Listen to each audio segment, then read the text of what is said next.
நாகர்கோயில்ல மாற்றுத்திறனாளி சிறை மரண விஷயத்துல அரசு மௌனமா இருக்கா சார்? அரசு மௌனமா இல்ல.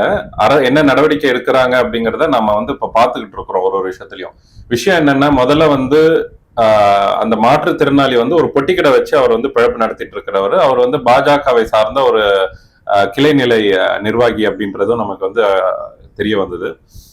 காவல்துறையினர் என்ன சொல்றாங்க அப்படின்னா, இவர் அவருடைய பெட்டிக்கடையில வச்சு குட்கா வித்ததாகவும், அந்த குட்கா விஷயமாக தான் இவரை கைது செய்ததாகவும் முதல் தகவல் அறிக்கையில சொல்லப்படுது. அது விஷயமா விசாரணை செய்யறதுக்காக ப்ராப்பரா இவரை கோர்ட்ல நீதிமன்றத்துல ஹேண்ட் ஓவர் பண்ணி நீதிமன்ற காவல் எடுத்து விசாரிக்கிறதுக்கு அனுமதி கொடுத்து நீதிமன்ற காவல்ல தான் இவர் இருந்திருக்கார். போலீஸ் ஸ்டேஷன் காவல் அப்படிங்கிறத விட நீதிமன்ற காவல் இருந்ததாக தான் சொல்லப்படுகிறது. அப்படி இருக்கும்போது விசாரணையின் பொழுது ஒரு உடல்நல குறைவால இறந்துட்டாங்கன்றது போலீஸோட ஸ்டேட்மெண்ட். ஆனா போஸ்ட்மார்டம் ரிப்போர்ட் என்ன சொல்லுதுன்னா, 19 இடங்கள்ல ரொம்ப ஒரு பலமான காயங்கள் இருக்குது, அப்போ துன்புறுத்தப்பட்டிருக்காரு, அதனாலதான் உடல்நிலை குறைவு ஏற்பட்டு இறந்திருக்கிறார் அப்படிங்கிறது பொதுமக்களும் அவர்களுடைய குடும்பத்தை சார்ந்தவங்களும் சொல்லக்கூடிய ஒரு விஷயமாக இருக்குது. எதுவாக இருந்தாலும் அவர் தவறு பண்ணியிருந்திருக்காரு, குட்கா வித்திருக்காரு அப்படின்னா சட்டப்படி நடவடிக்கை எடுத்திருக்கணும். ஆனால் காவல்துறை உண்மையிலே தாக்கியிருக்காங்க, அதனால உயிர் மரணம் அடைஞ்சிருக்கு அப்படின்னா நிச்சயமாக நடவடிக்கை எடுக்கப்படணும். அது அரசு மௌனமா இருக்குதா அப்படிங்கிறது நம்ம டூ ஏர்லி, ரொம்ப அதிக சீக்கிரத்துல நாம அந்த ஒரு இது வரும். என்ன நடவடிக்கை எடுக்க போறாங்கன்றது நாம இதுக்கப்புறம் பார்க்கலாம். அந்த காவல் ஆய்வாளர், அதாவது துணை ஆய்வாளர் யார் விசாரணை செஞ்சாங்களோ அவங்க சஸ்பெண்ட் செய்யப்பட்டிருக்கிறாங்க அப்படிங்கிற ஒரு தகவல் வந்திருக்குது. இன்னும் அடுத்த கட்ட என்ன நடவடிக்கை என்னங்கிறத நம்ம பார்க்கணும். இது போல சிறை காவல் மரணங்கள் விஷயங்கள்ல ஏற்கனவே நம்ம தமிழக வெற்றி கழக தலைவர் அவர்களும் ரொம்ப கடுமையான கண்டனங்கள் ஆட்சியில் இல்லாத பொழுதே தெரிவிச்சிருக்காரு. அதனால இந்த விஷயத்துல மௌனமா இருப்பாங்கன்றது இல்ல, என்ன நடவடிக்கை போயிட்டு இருக்குங்கிறது நமக்கு தெரியாம இருக்குது, வெளியே வராம இருக்குது. ஆனா மௌனமா இருந்தாங்க அப்படின்னா அது தவறுதான். அப்படி இருக்க மாட்டாங்கன்றது என்னுடைய ஒரு கருத்து. ஒவ்வொரு நடவடிக்கையாக எடுத்துட்டு இருக்கிறாங்க. இப்போ எஸ்பி அது சம்பந்தமா விசாரணை செஞ்சு நேரடியாக அது பாதிக்கப்பட்ட குடும்பத்திட்ட என்னன்றத தகவல் கொடுத்துட்டு இருக்கிறதா கேள்விகள் வருது. இன்னும் செய்தி சேனல்ல என்ன நடவடிக்கை எடுத்தாங்கன்ற விஷயம் வரல. அதனால நடவடிக்கை எடுக்கல, அமைதியா இருக்கிறாங்க அப்படின்றது அர்த்தம் கிடையாது. அமைதியா இருக்கவும் முடியாது இந்த விஷயங்கள்ல. சிறை மரணம்ங்கிறது அவ்வளவு சென்சிட்டிவான விஷயம். ஏற்கனவே ஃபெலிக்ஸ் விஷயத்துல அந்த மாதிரி ஆயுதான அத்தனை காவலர்களுக்கும் இன்னைக்கு நீதிமன்றம் சிறை தண்டனை கொடுத்திருக்கு. அதனால அவ்வளவு ஈஸியா எடுத்துக்கூடிய விஷயமாவும் இல்லை. அதனால விஜய் நடவடிக்கை எடுப்பார். என்னென்னன்றது பொறுத்து இருந்துதான் நம்ம பார்க்கணும். பழனி அடிவாரத்தில் சொத்து முறைகேடு விவகாரம் பற்றி சார், அது குற்றம் நடந்திருக்கா அப்படின்னு ஒரு வரியில கேட்டீங்கன்னா குற்றம் நடந்திருக்கு, இல்லைன்னா மறுக்க முடியாது. பழனி கோவிலுடைய சொத்துக்கள் அது முறைகேடாக அங்க பத்திரப்பதிவுகள் செய்யப்பட்டது உண்மைதான். அதுல அமைச்சர் அவர்களுக்கு தொடர்பு இருக்காங்கிற கேள்வி கேட்டீங்கன்னா அது இல்லை. அமைச்சர் ரமேஷ் அவர்களுக்கும் அறநிலையத்துறையை சார்ந்த எந்த ஒரு அதிகாரிகளுக்கோ இல்ல அறநிலையத்துறையை சம்பந்தப்பட்டவர்களுக்கோ இந்த அரசுக்கோ இல்ல கட்சிக்கோ எந்த வகையிலும் சம்பந்தம் இல்லாத ஒரு 3ஆம் நிலை நபர்கள், தேர்ட் பர்சன் தான் இந்த மாதிரியான ஒரு ஃப்ராடு வேலையில ஈடுபட்டிருக்கிறாங்க. அந்த வாங்கினவங்களோ இல்ல வித்தவங்களோ எந்த வகையிலும் அரசுக்கோ அரசு சம்பந்தப்பட்டவங்களுக்கோ இல்ல அந்த கோவில் நிர்வாகத்துக்கோ தொடர்பு இல்லாதவர்கள் அப்படிங்கிறது காவல்துறை விசாரணையில வந்திருக்கு. திமுக, குறிப்பிட்டு திமுக இத அரசியலாக்க விரும்பிதான் அறநிலைத்துறை கட்டுப்பாட்டில் இருக்கக்கூடிய கோவில் இன்னைக்கு இந்த அளவுக்கு ஒரு ஃப்ராட் வேலை நடந்திருக்கிறதுனால அமைச்சரும் அமைச்சருடைய உறவினர்கள் தான் காரணம்னு சொல்லிட்டு ஒரு பொய்யான ஒரு தகவலை தான் கொடுத்துட்டு இருக்கிறாங்க. அது எந்த வகையிலும் உண்மை இல்லைங்கிறத அமைச்சரே நிரூபிச்சிட்டார். இந்த கோவில் நிலம் பாத்தீங்கன்னா அந்த காலத்துல பிரிட்டிஷ் காலத்திலே பாத்தீங்கன்னா இதெல்லாம் தானமாக மக்களுக்கு கொடுக்கப்பட்டது. தானமா கொடுக்கப்பட்டதை விற்க முடியாது, உங்களுக்கு தெரியும். அதே மக்கள் பயன்படுத்திக்கலாம், மக்கள் அதுல விவசாயம் பண்ணிக்கலாம், மக்கள் அதை வச்சு ஏதாவது பிழப்பு நடத்திக்கலாம். அதை நம்ம விற்கிறதுக்கோ இல்லைன்னா அதை அடுத்தவங்களுக்கு எழுதி கொடுக்கறதுக்கோ இவங்களுக்கு உரிமை கிடையாது. ஏன்னா முழுக்க முழுக்க கோவிலோட. ஆனா சில நாட்களுக்கு அப்புறம் அதை அங்க இருந்தவங்க லோக்கல்ல இருந்த ஆட்கள்லாம் அதை என்ன பண்ணிட்டாங்க, கையகப்படுத்தி சட்டத்துக்கு விரோதமா அதெல்லாம் ஆக்கிரமிப்பு பண்ணி அதெல்லாம் அவர்கள் அனுபவிச்சுட்டு இருந்தாங்க. அதன் பிறகு கடந்த ஆட்சியில நீதிமன்றம் வரையும் போயிட்டு அது எல்லாத்தையுமே மீட்டு எடுத்தாங்க.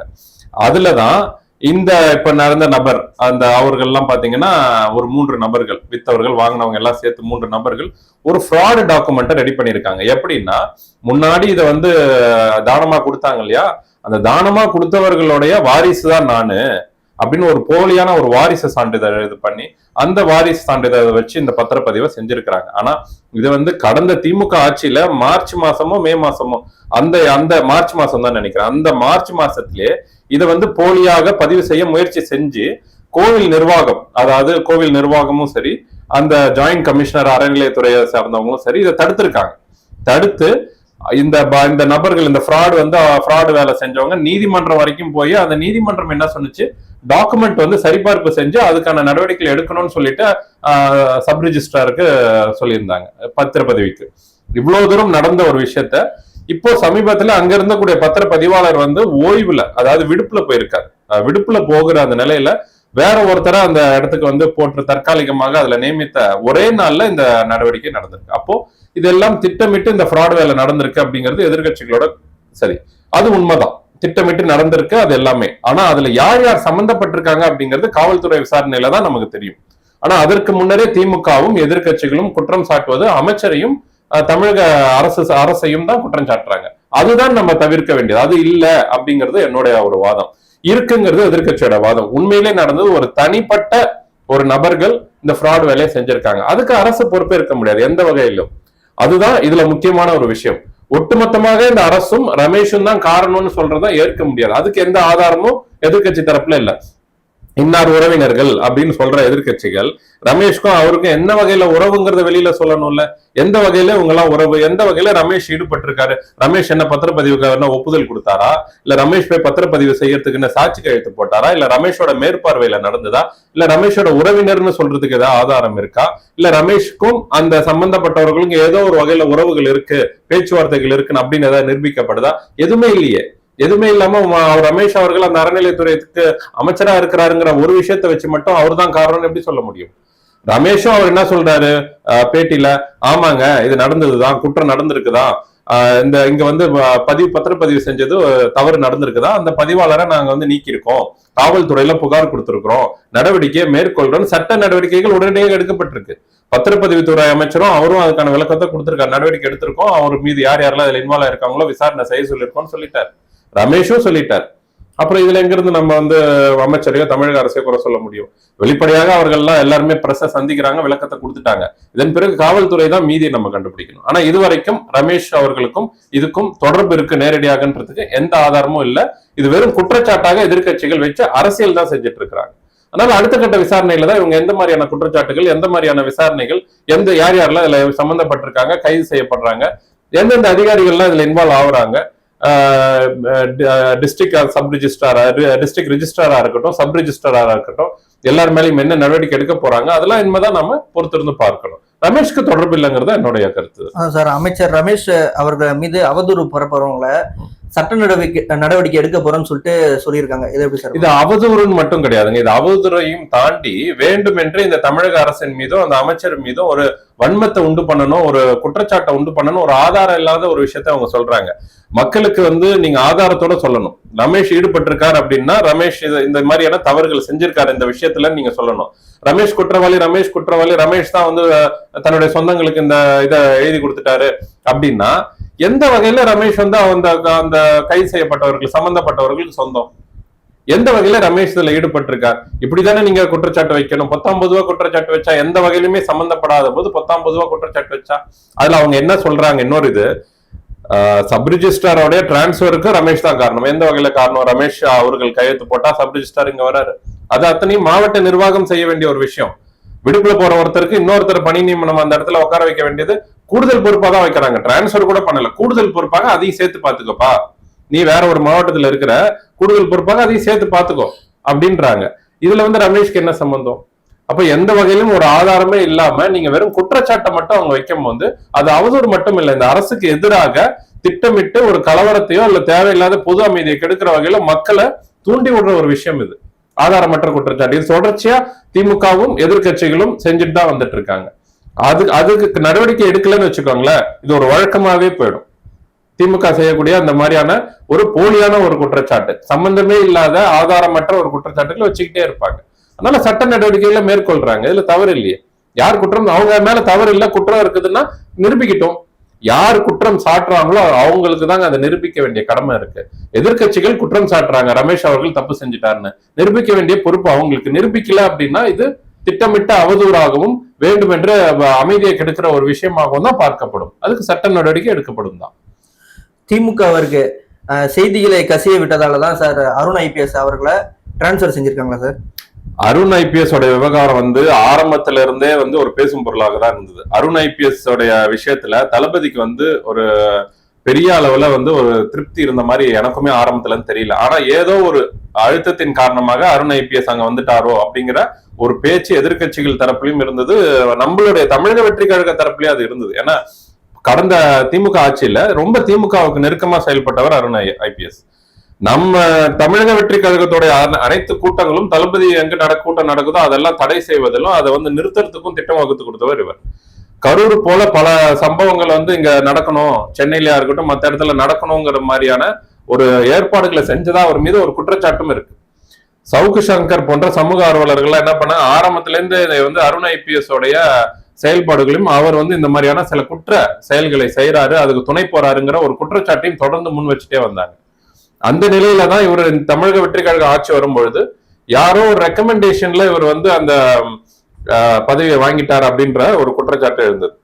ஆனா அது எல்லாத்துக்கும் முற்றுப்புள்ளி வைக்கிற வகையில தளபதி அவர்கள் அருண் ஐபிஎஸ் விஷயத்துல அவருமே அதிருப்தியில தான் இருக்காரு அப்படிங்கிறது இப்போ வந்து இந்த பணியிடை மாற்றம் வந்து நிரூபிச்சிருக்கு. ஒரு எதுக்குமே ஒரு பிரயோஜனம் இல்லாத, எந்த அதிகாரமும் பெருசா இல்லாத, மக்கள் கூட எந்த தொடர்புலையும் இல்லாத வகையிலான ஒரு பதவியில தான் இன்னைக்கு ட்ரைனிங் அகாடமியில தூக்கி போட்டிருக்காங்க டைரக்டரா. அது மக்கள்ல எந்த வகையிலும் டிஸ்டர்ப் பண்ணாது. எதா இருந்தாலும் காவல்துறை ட்ரைனிங் கொடுக்கறது போறதுலயே முடிஞ்சிடும். இப்போ மக்களுடைய செயல்பாடுகள் இருந்து இவரை நீக்கிறதுனால தேவையில்லாத குழப்பமும் குற்ற செயல்களும் இவரால் இனி நடக்காது அப்படிங்கறத இன்னைக்கு தமிழக வெற்றி கழகத்தை சார்ந்தவர்கள் நினைக்கிறாங்க, அதை கொண்டாடவும் செய்யறாங்க இவரோட பணியிட மாற்றம். அப்போ இது அனைத்துமே பாத்தீங்க அப்படின்னா திமுகவுக்கு இணக்கமாக இருந்து செய்த குற்றச்செயலுக்காக மட்டும் இல்லாம சமீபத்துல இப்ப ஏவா வேலு, KN நேரு இந்த மாதிரி நிறைய பேர் வந்து திமுக முன்னாள் அமைச்சர்கள் மீது ஊழல் வழக்குகளும் லஞ்ச புகார்களும் தொடர்ச்சியாக வந்த நிலையில தான் ஏவா வேலு கரெக்டா ரைடு போறதுக்கு ஒரு 4 நாளைக்கு முன்னாடி ஃபாரின் போறாரு. எப்படி போறாரு? இதுவரைக்கும் ஏவா வேலு ஃபாரின்ல போய் என்ன சிகிச்சை எடுத்திருக்காரு? இதுவரைக்கும் ஏவா வேலு ஃபாரின்ல சிகிச்சை எடுத்ததுக்கான ரெக்கார்டு வச்சிருக்காரா? இல்ல இதுவரைக்கும் வந்து அவருக்கு ஏதாவது பிரச்சனைகள் இருந்து இப்போ நிரூபிக்கப்பட்டிருக்கா? சிங்கப்பூருக்கு திடீர்னு போக வேண்டிய அவசியம் என்ன? அப்போ இந்த கைது நடவடிக்கையோ இல்ல இந்த ரெய்டு விஷயங்களோ அப்ப முன்கூட்டியே அவருக்கு தெரிய வந்திருக்கிறதுனாலதான் அவர் இங்க இருந்து அங்க போறார் அப்படிங்கிற ஒரு விஷயம் இருக்கு.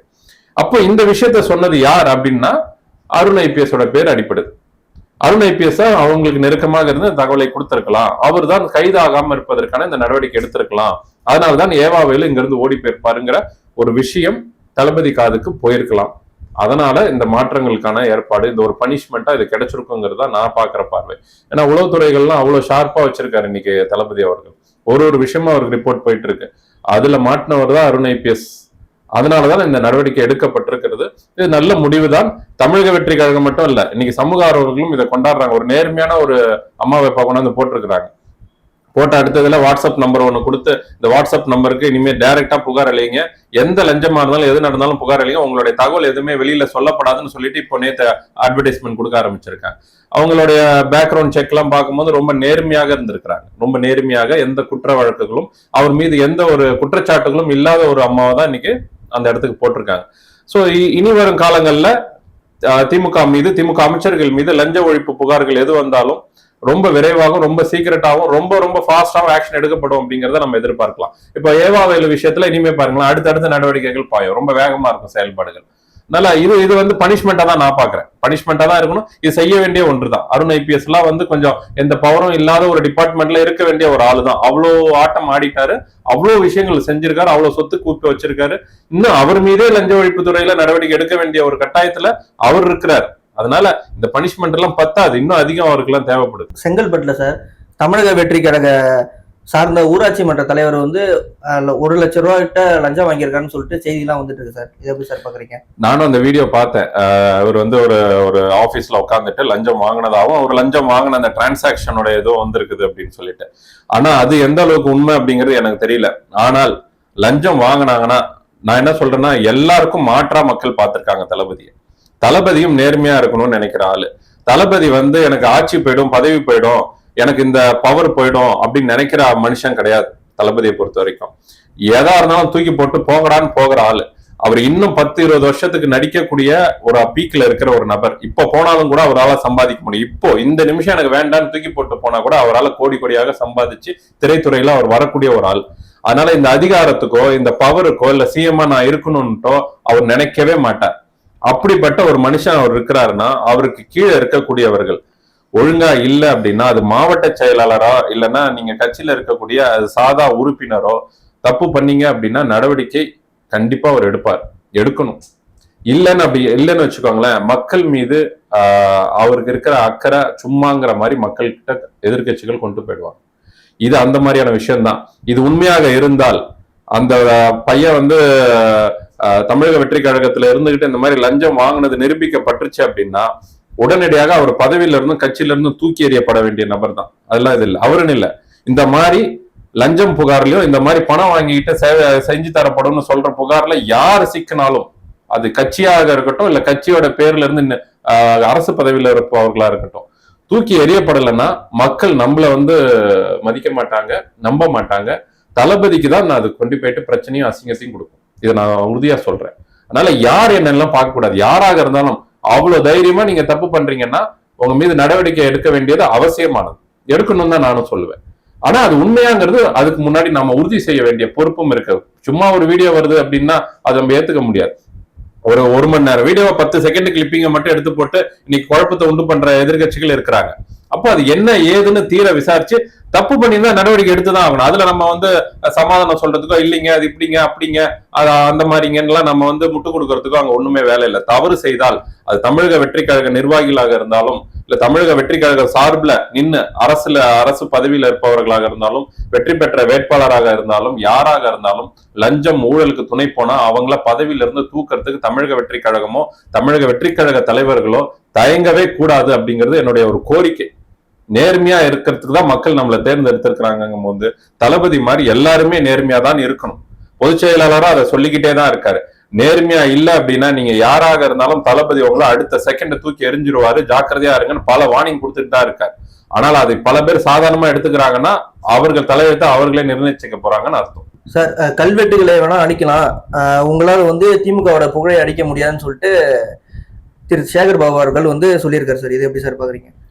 கல்வெட்டு மட்டும் இல்லைங்க, தமிழக வெற்றி கழக தலைவர் விஜய் அவர்கள் மக்களுக்கு பயன்படக்கூடிய திட்டங்களை நாங்க எதுவும் செய்யல, அதை வந்து நாங்க இன்னும் பயன்பாட்டுல தான் வச்சிருப்போம், அதுல எதுவும் நாங்க மாற்ற மாட்டோங்கிறத ஆட்சிக்கு வந்த நாளே சொல்லிட்டார். இந்த கடந்த திமுக ஆட்சியை விடுங்க, அதுக்கு முன்னாடியில இந்த அதிமுக ஆட்சியில கொண்டு வந்த அம்மா உணவகத்தை முதற்கொண்டு அவர் புதுப்பிச்சு மக்களுக்கு கொடுத்துட்டு இருக்கிறார். இங்க தேவையில்லாத திட்டங்களை ஒரு பாலம் கட்டுறதுக்கு உங்களுக்கு வந்து ஒரு 40 கோடி ஆகுதுன்னா இவங்க 2 மடங்காக 3 மடங்காக அதை வந்து கோட் செஞ்சு டெண்டர் விட்டு அதுல இருந்து பணம் பார்த்திருக்கிறாங்க. இந்த மாதிரி தேவைக்கும் அதிகமான ஒரு இதுல வந்து பணத்தை செலவு செய்யற திட்டங்களை தான் அவர் நிறுத்துறாரு. அது போக தேவையற்ற அந்த பெயர்களை வச்சுக்கிட்டு திமுக வந்து பெயர் அரசியல் செஞ்சிட்டு இருக்கிறதெல்லாம் வந்து ஏற்றுக்கொள்ள முடியாத ஒன்றுதான்.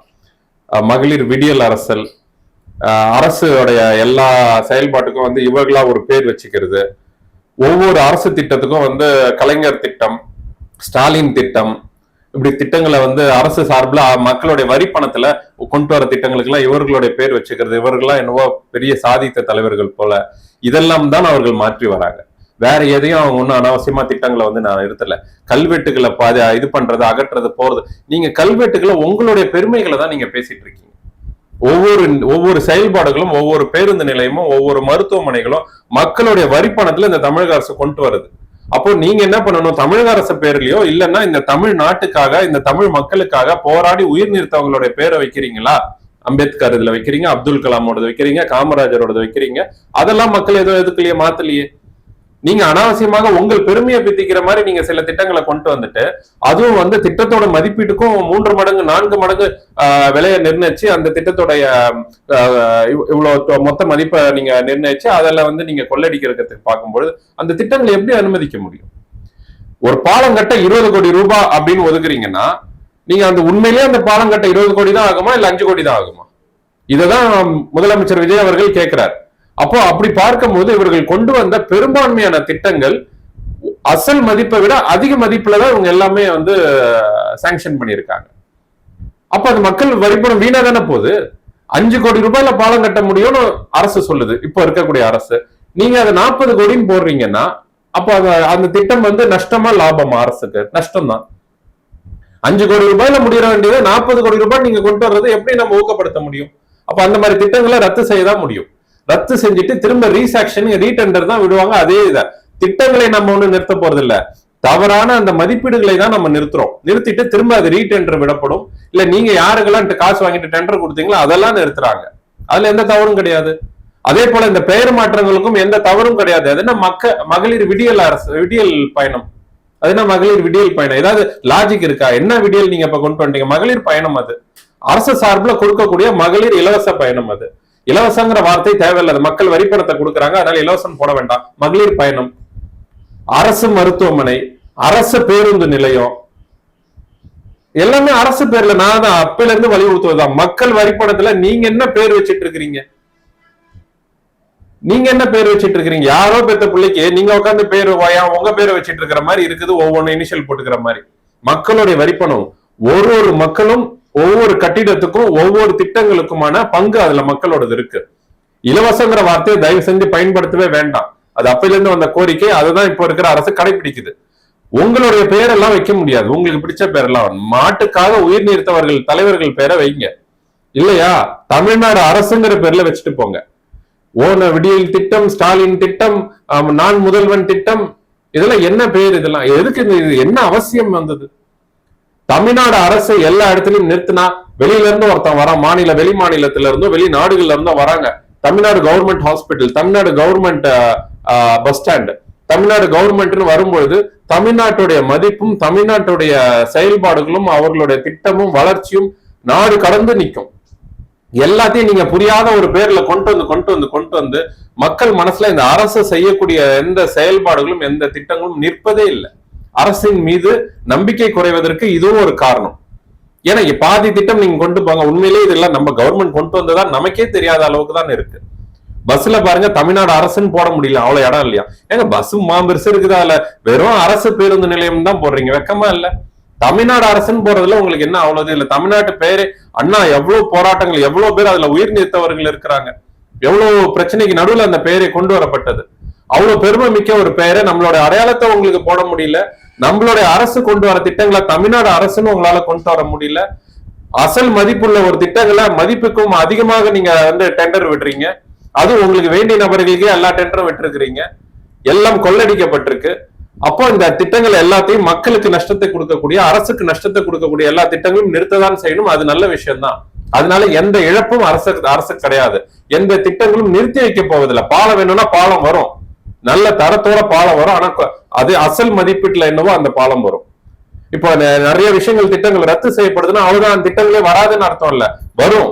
அசல் மதிப்பீடோட தரத்தோட நேர்மையான டெண்டர் விடப்பட்டு யார் யாருக்கு அது போகணுமோ போகணும். டெண்டர் செட்டிங் அவங்க திமுக ஆட்சியிலும் அதிமுக ஆட்சியிலும் இந்த டெண்டர் செட்டிங்ன்றது காலங்காலமாக இருந்து வர விஷயம். டெண்டர் எடுத்தவங்களை பாருங்க, எப்படியாவது ஒரு வகையில ஒரு அமைச்சருக்கு உறவோ அல்ல அமைச்சருக்கு தெரிஞ்சவங்களோ நண்பர்களோ இப்படிதான் வராங்க. கடந்த ஆண்டுல ஏவா வேலு அவர்கள் அந்த சாலை போட்ட விஷயத்துலதான் இவ்வளவு குளறுபடி ஆச்சு. அவர் யாருன்னு பாத்தீங்கன்னா செந்தில் பாலாஜிக்கு உறவினராக அந்த டெண்டர் எடுத்தவர் இருக்கார். அதுலதான் இவ்வளவு ஊழல். அந்த மாதிரி எந்த டெண்டரை எடுத்தாலும் அமைச்சருக்கு வேண்டியவராக, அமைச்சருக்கு உறவினராக, அமைச்சருக்கு நண்பராக இருக்கிறவர்களுக்கு தான் அந்த டெண்டர் போகுது. எப்படி கரெக்டா போகுது? அப்ப அதிக மதிப்பீடு செஞ்சு இந்த டெண்டர் செட்டிங்கை செஞ்சுதான் நீங்க பண்றீங்க. இதைதான் தடுத்து நிறுத்துறாரு. இதனால புகழ் அழிக்க முடியாது, புகழை மறைக்க முடியாது, கல்வெட்டை அழிச்சாலும் நீங்க இது பண்ண டயலாக் வேணா விட்டுட்டு இருக்கலாம் சேகர் பாபு அவர்கள். அதனால ஒரு பைசா பிரயோஜனம் இல்லை. மக்களுக்கான நல்ல திட்டங்கள் இந்த ஆட்சியில தொடர்ந்துகிட்டு தான் இருக்கும், இன்னும் தரமாக இருக்கும். அப்படிங்கறதா என்னுடைய ஒரு கருத்து.